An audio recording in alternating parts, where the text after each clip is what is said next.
भारतीय संविधान के अनुच्छेद 14 से 18 तक समानता के मूल अधिकार के लिए प्रावधान किया गया है। इन अनुच्छेदों में यह भावना निहित है कि राज्य किसी व्यक्ति के साथ धर्म, मूल वंश, लिंग, जाति तथा निवास स्थान के आधार पर भेद नहीं करेगा। भारत में निवास करने वाले धार्मिक तथा भाषाई अल्पसंख्यकों को भी अपने धर्म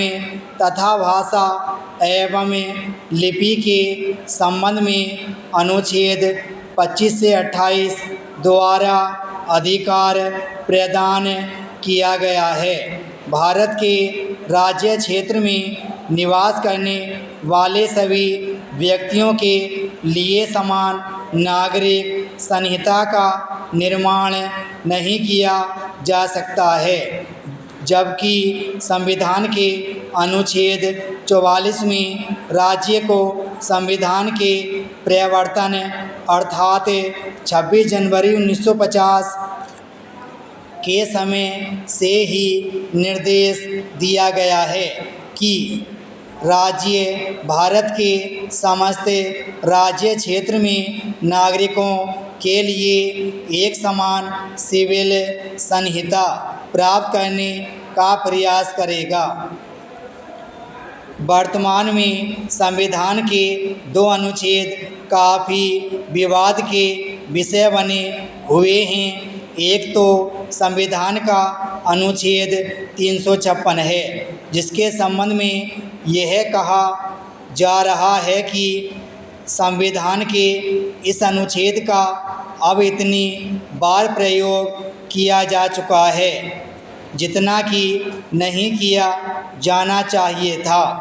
दूसरा अनुच्छेद 44 है, जिसके संबंध में यह कहा जा रहा है कि सरकार जानबूझकर इस अनुच्छेद का प्रयोग नहीं कर रही है तथा तुष्टीकरण की नीति अपनाकर नीति निर्देशक तत्व के इस अनुच्छेद की भावना का अनादर कर रही है। भारत में समान सिविल कानून के निर्माण की तो बात की जाती है, लेकिन दुखद स्थिति यह है कि यह मांग पवित्र भावना से नहीं की जाती है, जबकि इस मांग को सांप्रदायिक रंग दे दिया जाता है। भारत में समान सिविल संहिता के निर्माण की मांग अधिकतर हिंदू संगठन या हिंदूवादी राजनीतिक संगठनों द्वारा की जाती है, लेकिन इन संगठनों द्वारा की गई मांग को समर्थन इसलिए नहीं मिलता कि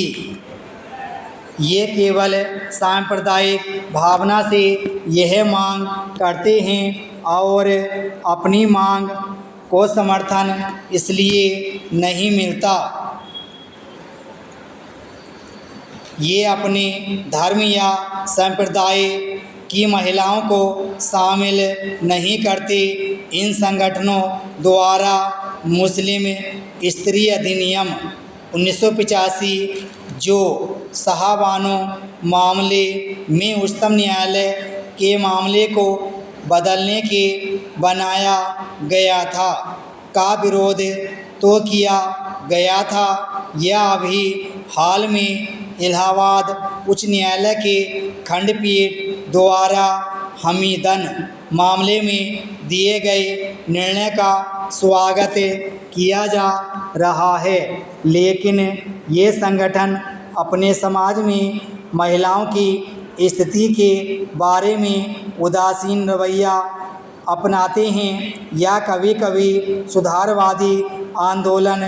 या कार्यक्रमों का विरोध करते हैं। इसी कारण समान सिविल कानून के निर्माण की मांग को बल नहीं मिलता तथा यह केवल संविधान की पुस्तक तक ही सीमित हो गया है।